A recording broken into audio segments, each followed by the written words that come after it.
سناء تروي حديثا مريقا وضياء.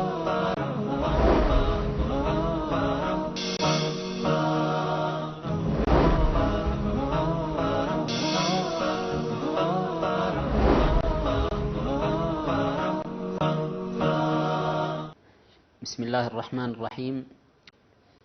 الحمد لله الذي هدانا للإسلام وما كنا لنهتدي لولا أن هدانا الله، وصلى الله وسلم على نبينا وحبيبنا محمد بن عبد الله الذي هو خير زوج لزوجته أو لزوجاته، وعلى آله وأصحابه وعلى من اقتفى أثرهم إلى يوم الدين. ثم أما بعد، أيها الإخوة والأخوات والآباء والأمهات، نحييكم جميعا بتحية الإسلام الخالدة المعروفة، وأقول السلام عليكم ورحمة الله وبركاته. والحمد لله قد الله سبحانه وتعالى مسكانا يتقبعو يهون. በመቀጠል ከዚህ በፊት ባለፉት ፕሮግራሞቻችን ላይ ከትዳር ዙሪያ የተነጋገርናቸው ብዙ ነገሮች አሉ። ከማጨት ጀምሮ እስከ አሁን እስካለንበት ድረስ ማለት ነው። እንግዲህ ከዚህ በፊት ወደ ትዳር ከገቡ በኋላ ባልና ሚስቶች አንዱ ባንዱ ላይ የራሱ ሐቅ እንዳለው ወይም መብት እንዳለው አላህ ያስቀመጠው መብት እንዳለ አይተናል። በተለይ በጥቂቱም ቢሆን እሱ ከተዘረዘረ በጣም ብዙ ነው። ሁሉም ያንን ለበለጠ መረጃ ዑለማዎችን ጠይቁ። በየአካባቢያችሁ የተለያዩ ሪፈረንስ ቡኮችን እንደዚህ ተጨማሪ መረጃ ማዕሉማት የሚሰጡ መጽሐፍቶችን አንብቡ። የተለያዩ ኡስታዞች የተለያዩ ዱዓቶች የሰጡትን በትዳር ዙሪያ ያለን ባልና ሚስትንም ሐቅ ሆነ ሌላን ጉዳይ አስመልክቶ በትዳር ዙሪያ ያሉትን ነገሮችን ተከታተሉ፣ አድምጡ። በዛ ነው አንዱ ያንዱን ሐቅ መወጣት የሚችለው።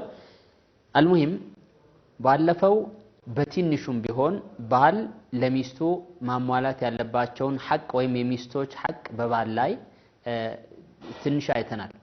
ለሚቀጥለው ኢንሻአላህ የባሎችን ሐቅ ደግሞ የባልን ሐቅ በጥቂቱ እናያለን ብለን ነው ያቆምነው ፕሮግራማችንን። ምሳሌ ያንን ለማስታወስ የሚስት ሐቅ በባሏ ላይ አንዱና ዋናው ማህር ነው። ማህር የማይቀር ነው፣ ዋጅብ ነገር ነው፣ ግዴታ ነው። ወይም በሰዓቱ ይሰጣል ወይም በማዘግየት። እንዴት የማህር መጠንን በተመለከተ ታይቷል በሌላ ፕሮግራም ላይ ማለት ነው።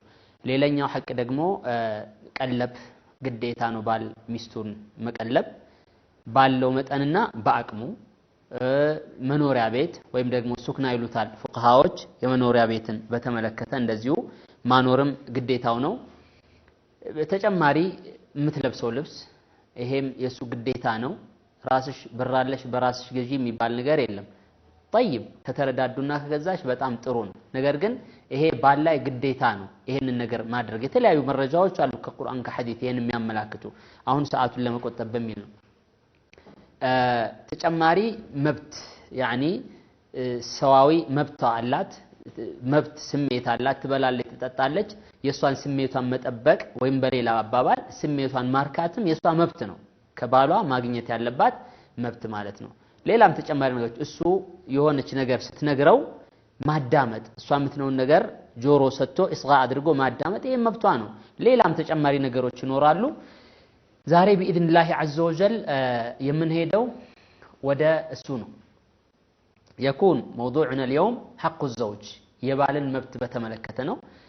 እንግዲህ የሁለቱ የባልና ሚስቶች ትዳራቸው በጥሩ ሁኔታ አምሮና ሰምሮ እንዲቀጥል አንዱ የአንዱ መብት መጠበቅ አለበት። አንዱ የሌላኛው መብት የማይጠብቅ ከሆነ ትዳሩ ውጥንቅጡ ይጠፋል፣ ይበላሻል፣ ይናዳል። ስለዚህ አንዱ የአንዱ መብት መጠበቅ የግድ ነው።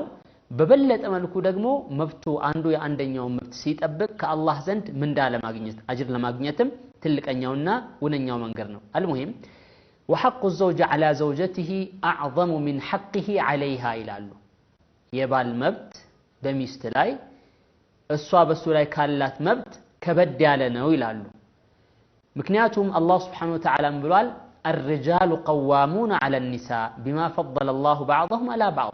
الرجال ወንዶች قوامون على النساء በሴቶች ላይ በላይ ተቆጣጣሪዎች ናቸው ይልና بما فضل الله بعضهم وللرجال عليهن درجة إلى القرآن آدم وللرجال عليهن درجة لوندوج بسيتوج لاي بلጫ አላቸው ይላል ለምንድነው ወንድ ብዙ ኃላፊነት አለበት ጧት ከቤት ወጥቶ ማታ እስኪገባ ድረስ ላቡን የሚያንጠፈጥፈው የሚለፋው የሚሰራው የሚሸከመው ምን የሚለው ለምንድነው እሷን ቤት ቁጭ አድርጎ እንደ እመቤት ወይም ደግሞ እንደ ንግስት እሷን ለመኻደም ነው ቀጥሎ ልጆች ይመጣሉ ሌላም ኃላፊነት ይኖርበታል ከዚህ አንፃር ከሚደክመው ድካም አንፃር ያው እነዚህ እንግዲህ መብቶች ከበድ ይላሉ ለዛ ነው ሌሎች ምክንያቶችን ቢኖሩ ማለት ነው አልሙሂም ወለቀውሊሂ ሰለላሁ ዐለይሂ ወሰለም ይሄ ወልርጃል عليهن درجه ለወንዶች በሴቶች ላይ ብልጫ አላቸው ወይም ደግሞ የመብት ጭማሪን ያሳያል ያሉ ዑለማዎች አሉ ከዚህም ተጨማሪ ደግሞ ረሱል ሰለላሁ ዐለይሂ ወሰለም በሐዲስ ላይ ያስቀመጡት ነገር አለ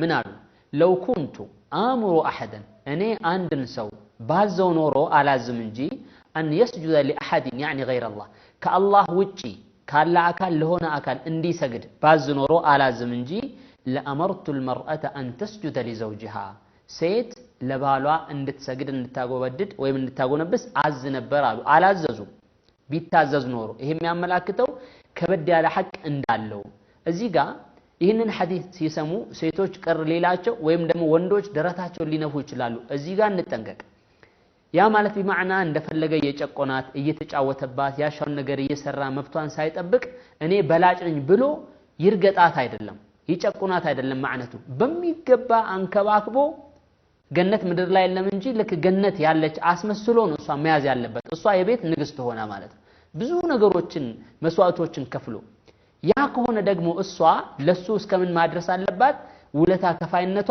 አይደረግም እንጂ ቢደረግ ኖሮ ለስጁድ እስከመታዘዝ ትደርስ ነበር ነው ማዕነቱ አንጻራዊ ነው እሱ ለሷ የሚያደርጋቸው በጣም ብዙ ነገሮች ልክ እንደ ባሪያ ሆኖ ማለት እሷ ቤት ተቀምጣ ሰርቶ የሚያመጣው እሱ ነው ልብሷ ሲያልቅ የሚገዛ እሱ ነው የሚቀልብ እሱ ነው የፍቅር መግለጫ የተለያየ ነገሮችን ግዴታዎች ይኖሩበታል እሷ የምታደርገው ቢኖርም ማለት ነው ከዚህ አንፃር ልክ እንደ ባሪያ ሲያገለግላት እሷም ደግሞ እንደዛው እንደ ባሪያ ልትሰግድለት ትታዘዝ ነበር ነው ሌላ ማዕና አይኖረው المهم ولا تؤدي المرأة حق الله على رسول عليه الصلاة والسلام እንግዲህ አዝ ነበር ግን አላዘዝኩም ካሉ በኋላ አንዲት ሴት የአላህን ሐቅ በሷ ላይ ያለባትን የአላህን ሐቅ አትከፍልም አሉ እስከ መቼ ድረስ ሁሉን የአላህን ሐቅ حتى تؤدي حق زوجها عليها كله በሷ ላይ ያለባትን ሙሉ በሙሉ በሷ ላይ ያለባትን የባሏን ሐቅ ወይ መብት እስከምትሞላና እስከምትከፍል ድረስ የአላህን ሐቅ መክፈል አትችልም بمعنى